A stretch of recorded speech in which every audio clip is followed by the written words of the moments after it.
Hi hello அனைவருக்கும் வணக்கம். நான் உங்கள் ராமச்சந்திரன். இது உங்கள் ராம்சன் அகாடமி. நண்பர்களே, நம்ம பாருங்க யூனிட் 9ல இருந்தால் நம்ம டெய்லி 10 கொஸ்டின்ஸ் வந்து பார்த்துட்டு இருந்தோம். அதில் இப்போ நம்ம பார்க்க போகிறது வந்து பார்த்தீங்கன்னா 9வது கொஸ்டின் தாங்க நம்ம வந்து பார்க்க போகிறோம். வாங்க வீடியோக்குள்ளே போகலாம். அதுக்கு முன்னாடி நம்ம சேனலுக்கான புதுசாக வந்தால் நம்ம சேனலையும் சப்ஸ்கிரைப் பண்ணிக்கோங்க. கூடவே பக்கத்தில் இருக்கிற பெல் பட்டனை கிளிக் பண்ணி நோட்டிஃபிகேஷன் ஆல் அப்படின்றதையும் கொடுத்துங்க. அப்போ தான் நம்ம போடுற வீடியோஸ் உடனடியாக உங்களுக்கு வந்துட்டு இருக்கும். ஸோ அதுக்கு முன்னால் நம்ம லாஸ்ட் வீடியோ ஒரு கொஸ்டின் கொடுத்துருந்தோம்.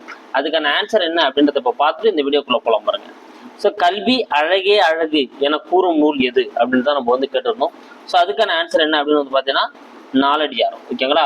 ஸோ நாலடியார் தான் வந்து பார்த்தீங்கன்னா கல்வி அழகே அழகு அப்படின்னு வந்து சொல்லியிருக்கோம். திருமந்திரத்தை பொறுத்தவரை நமக்கு தெரியும், துணையாய் வருவது தூயனர் கல்வி அப்படின்னு சொல்லக்கூடியது திருமந்திரம். ஸோ இளமையில் கல் அப்படின்னு தான் வந்து ஔவையார் சொல்லியிருப்பாங்க. இதெல்லாம் ரொம்ப முக்கியம், நல்லா ஞாபகம். இளமையில் கல்னு சொன்னவங்க வந்து ஔவையார். ஓகேங்களா? அப்போ இதுக்கான ஆன்சர் என்னதுங்க? ஏ நாலடியார். அடுத்து இந்த வீடியோக்கான 10 கொஸ்டின்ஸ் பார்க்கலாம் பாருங்க. நீங்க அப்படியே ஒரு டெஸ்ட் போல அட்டன் பண்ணுங்க. அப்பதான் உங்களுக்கு என்ன இருக்கும், இன்னும் யூஸ்ஃபுல்லா வந்து இருக்கும். ஓகேங்களா? சரி, ஃபர்ஸ்ட் கொஸ்டின் பார்க்கலாம் பாருங்க. தமிழ்நாட்டில் புதிய கல்விக் கொள்கையை அளிக்க யாருடைய தலைமையில் குழு அமைக்கப்பட்டுள்ளது? பாருங்க. ஸோ தமிழ்நாட்டில் புதிய கல்விக் கொள்கையை ஏற்படுத்துறதுக்காக என்ன பண்ணியிருக்காங்க, யாரோட தலைமையில வந்து பார்த்தீங்கன்னா குழு வந்து அமைச்சிருக்காங்க. சூப்பர். இதுக்கான ஆன்சர் யாருன்னு பார்த்தீங்கன்னா நீதிபதி முருகேசன். சி தாங்க இதுக்கான ஆன்சர். ஸோ தமிழ்நாடை பொறுத்தவரையிலும் நம்ம தேசிய கல்விக் கொள்கைக்கு மாற்றா தமிழகத்திலையும் கல்விக் கொள்கையை ஏற்படுத்தணும்னு சொல்லிட்டு முருகேசன் தலைமையில் என்ன பண்ணியிருக்காங்க, ஒரு குழு வந்து அமைச்சிருக்காங்க. நம்மளுக்கு தெரியும் 2017 கஸ்தூரி ரங்கன் குழு தான் தேசிய கல்வி குழு அமைக்கப்பட்டிருக்கும். அவங்க 2019 வந்து சமைச்சு பிரிச்சிருப்பாங்க. ஸோ அதுக்கப்புறம் தான் பள்ளிக்கல்வி உயர்கல்வின்னு சொல்லிட்டு 2 வகையாக வந்து பிரிச்சிருப்பாங்க. இதெல்லாம் நம்மளுக்கு தெரியும். ஸோ அதில் மாற்றா வந்து தமிழக என்ன பண்ணுறாங்க, புதிய கல்விக் கொள்கைக்கு மாற்றா வந்து அவங்களும் ஒரு கல்விக் கொள்கை கொண்டு வரணும்னு சொல்லிட்டு யாரு தலைமையில் வந்து குழு அமைச்சிருக்காங்க, நீதிபதி முருகேசன் தலைமையில் தான் குழு அமைச்சிருக்காங்க. அடுத்து நம்ம பார்க்க போகிறது 2வது கொஸ்டின் பார்க்கலாம். மருத்துவக் கல்லூரிகளில் சேர நீட் கட்டாயமாக்கப்பட்ட ஆண்டு யாது? ஸோ மருத்துவ கல்லூரிகளில் சேரத்துக்கு என்ன பண்ணணும், நீட் வந்து கட்டாயமாக்கப்பட்ட ஆண்டு எது? சூப்பர். 2018 சிங்க. ஸோ 2016 நீட்டை வந்து இன்ட்ரடியூஸ் பண்றாங்க. 2014 பொறுத்தவரையிலும் எல்லா மாநிலங்களிலும் நீட்டை வந்து அறிமுகப்படுத்தப்படுது. ஆனா 2018 தான் இந்த மருத்துவக் கல்லூரிகளை ஒருத்தர் சேரணும்னா கண்டிப்பா நீட்னா இருக்கணும், பாஸ் பண்ணிருக்கணும் அப்படி கட்டாயம் வந்து ஏற்படுத்தப்படுது. ஓகேங்களா? அப்போ 2016 அறிமுகப்படுத்துறாங்க. 2018 தான் நீட் வந்து கட்டாயமாக்கப்படுது எல்லா கல்லூரிகளுக்கும். ஓகேங்களா? அப்ப சி தான் வந்து இங்க இதுக்கான ஆன்சர். ஸோ நீட் வந்து பாத்தீங்கன்னா எந்த அளவுக்கு வந்து பார்த்தீங்கன்னா நீட் வந்து நுழைவுத்திறன் வந்து பார்த்தீங்கன்னா நம்ம தமிழகத்தை வந்து விளைவுகளை ஏற்படுத்துதுன்னு ஆராயத்துக்காக ஒரு குழு அமைச்சிருப்பாங்க. அதுக்கான குழு வந்து பார்த்தீங்கன்னா நீதிபதி ஏ.கே. ராஜன் குழு. இதே நிலையை ஞாபகம் வச்சுங்க. ஸோ நீட்டுக்காக அமைக்கப்பட்ட குழு வந்து பார்த்தீங்கன்னா ஏ.கே. ராஜன் குழு. ஓகேங்களா? 2016 வந்திருக்கும். 2018 தான் கட்டாயமாக்கியிருப்பாங்க. அடுத்து 3வது கேள்வி பார்க்கலாம் பாருங்க. மஞ்சள் குளிப்பாட்டி மையிட்டு முப்பாலும் மிஞ்ச புகட்ட மிக வளர்ந்தாய் என கூறும் நூல் எது? பாருங்க. மஞ்சள் குளிப்பாட்டி மையிட்டு முப்பாலும் மிஞ்ச புகட்ட மிக வளர்ந்தாய் என கூறும் நூல் எது? இதுக்கான ஆன்சர் எதுங்க? தமிழ் விடு தூது சீங்க. ஓகேங்களா? ஸோ தமிழ் விடு தூது தான் வந்து பார்த்தீங்கன்னா இந்த வரிகளை வந்து சொல்லியிருக்கோம். மஞ்சள் குளிப்பாட்டி மையிட்டு முப்பாலும் மிஞ்ச புகட்ட மிக வளர்ந்தாய் அப்படின்னு சொல்லக்கூடிய நூல் வந்து பார்த்தீங்கன்னா தமிழ் விடு தூது. அடுத்து, எந்த ஆண்டு முதல் காமராஜர் பிறந்த நாள் கல்வி வளர்ச்சி நாளாக தமிழகத்தில் கொண்டாடப்படுகிறது? பாருங்க, தமிழகத்தை பொறுத்தவரையிலும் கல்வி வளர்ச்சி நாளாக நம்ம யாரோட பிறந்த நாளை கொண்டாடுறோம்? காமராஜரோட பிறந்த நாளான ஜூலை 15. ஸோ ஜூலை 15 தான் நம்ம கல்வி வளர்ச்சி நாளாக கொண்டாடிட்டு இருக்கோம். அது எந்த ஆண்டுல இருந்து கொண்டாடப்படுது அப்படின்றது ரொம்ப முக்கியம். 2006ங்க. சி தான் இதுக்கான ஆன்சர். ஸோ 2006 இருந்து தான் நம்ம காமராஜர் பிறந்த நாளான ஜூலை 15 நம்ம தமிழகத்தோட கல்வி வளர்ச்சி நாளாக நம்ம என்ன பண்ணிட்டு இருக்கோம், கொண்டாடிட்டு இருக்கோம். ஓகேங்களா? அடுத்து, யாருடைய பிறந்தநாள் தேசிய கல்வி தினமாக கொண்டாடப்படுகிறது? யாருடைய பிறந்தநாள் தேசிய கல்வி தினமும் வந்து கொண்டாடப்படுது. ஸோ முதல் கல்வி தினம் வந்து என்னைக்குங்க, தேசிய கல்வி தினம் நவம்பர் 11ங்க. ஓகேங்களா? யாருடைய பிறந்தநாள்னா மௌலானா அபுல் கலாம் ஆசாத். ஓகேங்களா? இவர் தான் இந்தியாவோட முதல் கல்வி அமைச்சர். விடுதலை ஆனதுக்கு அப்புறம் இந்தியாவோட முதல் கல்வி அமைச்சர் அவர் தான் வந்து இருந்திருப்பாரு. ஓகேங்களா? ஸோ இந்த மௌலானா அபுல் கலாம் ஆசாத்தோட பிறந்த நாளை தான் நவம்பர் 11 தான் நம்ம கொண்டாடிட்டு இருக்கோம். இந்திய கல்வி நாள் அப்படின்னா தேசிய கல்வி தினமா நம்ம வந்து கொண்டாடிட்டு இருக்கோம். ஓகேங்களா? அப்ப சி தான் வந்து இதுக்கான சரியான ஆன்சர். அடுத்து 6வது கொஸ்டின் பார்க்கலாம் பாருங்க. முதல் தேசிய கல்விக் கொள்கை யாரால் வெளியிடப்பட்டது? ஸோ ஃபர்ஸ்ட் வந்து பார்த்தீங்கன்னா தேசிய கல்விக் கொள்கை வந்து நம்மளுக்கு வெளியிட்டிருப்பாங்க. ஸோ அது யாரால் வெளியிடப்பட்டது? சூப்பர். யாருங்க?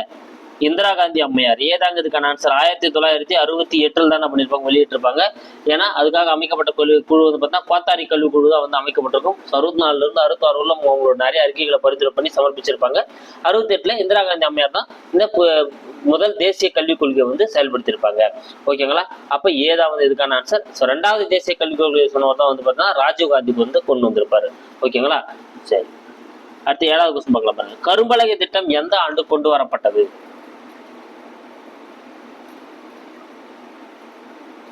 சூப்பர், 1992ங்க. சி தான் இதுக்கான ஆன்சர். ஸோ ஆரம்ப பள்ளிகளை வந்து என்ன பண்ணணும், இன்னும் மேம்படுத்தணும் அப்படின்ற நோக்கத்துக்காக என்ன பண்ணியிருக்காங்க, 1992 வந்து பார்த்தீங்கன்னா கரும்பலகை திட்டம் வந்து என்ன பண்ணிருப்பாங்க, கொண்டு வந்திருப்பாங்க. அப்போ கரும்பலகை திட்டம் கொண்டு வரப்பட்ட ஆண்டு வந்து பார்த்தீங்கன்னா 1992.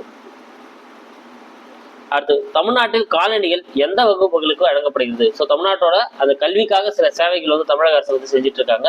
ஸோ அதில் வந்து பார்த்தீங்கன்னா காலணிகள், மாணவர்களுக்கு விலையில்லா காலணிகள் வந்து கொடுக்குறாங்க.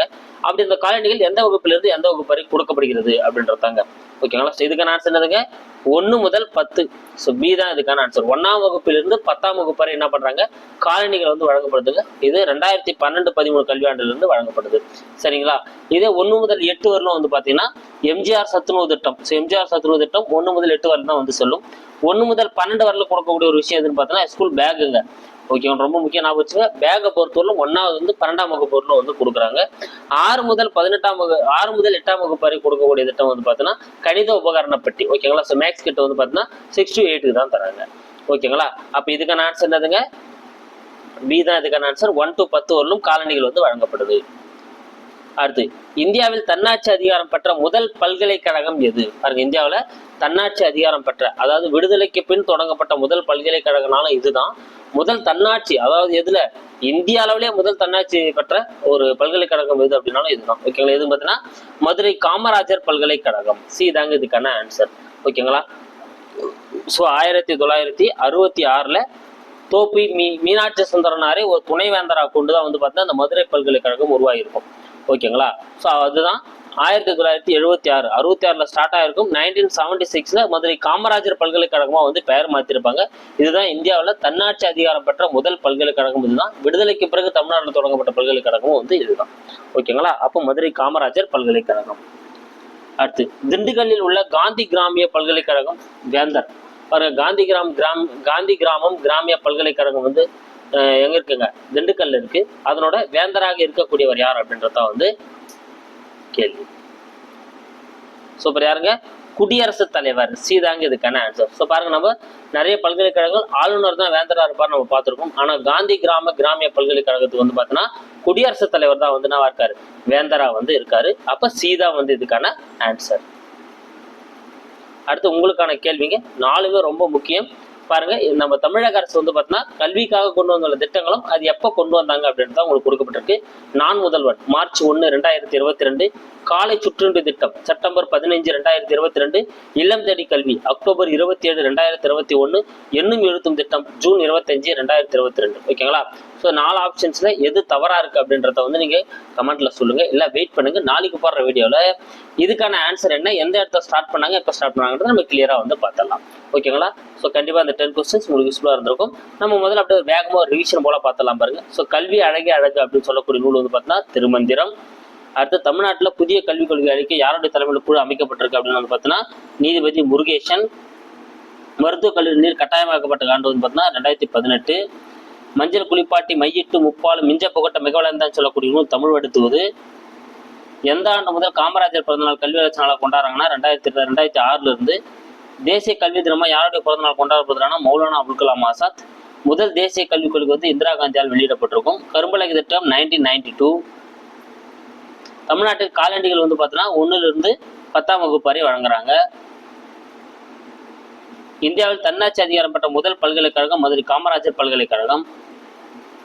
திண்டுக்கல் காந்தி கிராமிய பல்கலைக்கழகத்தோட வேந்தர் வந்து பார்த்தீங்கன்னா குடியரசுத் தலைவர். இதுக்கான ஆன்சர் மட்டும் நீங்க என்ன பண்ணணும், ஸோ கமெண்ட்ல சொல்லணும். ஸோ நல்லா பார்த்துங்க, ஆன்சர் என்ன கமெண்ட்ல சொல்லுங்க. நான் வெயிட் பண்ணுங்க, நெக்ஸ்ட் வீடியோ உங்களுக்கு எக்ஸ்பிளனேஷன் கொடுத்துறேன். So thank you guys. கண்டிப்பாக இந்த 10 கொஸ்டின்ஸ் உங்களுக்கு யூஸ்ஃபுல்லாக இருந்திருக்கும். லைக் பண்ணுங்க, ஷேர் பண்ணுங்க, கூடவே நம்ம சேனலையும் சப்ஸ்கிரைப் பண்ணிக்கோங்க.